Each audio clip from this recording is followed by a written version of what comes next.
সালাম, I am illegal migrant. Illegal বলেন না, ইররেগুলার বলেন, কারণ আমাদের অনুষ্ঠানের নাম হচ্ছে no human illegal.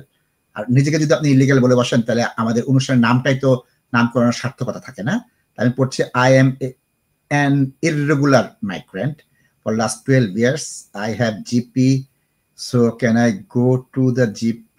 Will there be any problem? New situation is not good. Illegal migrant. That's why আপনি ভয় পাচ্ছেন। দ্য স্কাই, এটা তো আপনার নাম না, ভালো অন্য নাম দিয়ে এখানে যেন আপনার পরিচয় না পায় বা কোনো অসুবিধা না হয়, এটাকে আমি স্বাগত জানাই, কোনো সমস্যা নেই। 12 বছর ধরে জিপি চালাচ্ছেন, জিপি আপনার লিগ্যাল কি ইলিগাল জানেন না।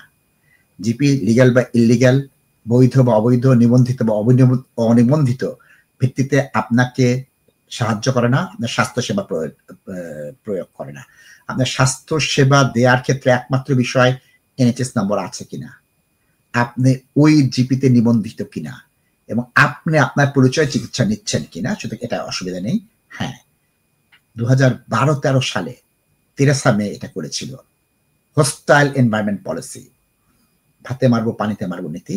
এমপ্লয়ারদের অসুবিধা করতো, ব্যাংকে অসুবিধা হতো, ড্রাইভিং লাইসেন্স অসুবিধা হতো, এনএচএস অসুবিধা হতো। ইদানিং এটা হচ্ছে না, সরি, ভবিষ্যতে হবে না আমি তা বলছি না, তবে স্বাস্থ্য সেবা নেওয়ার ক্ষেত্রে কোনো ভয় পাবেন না।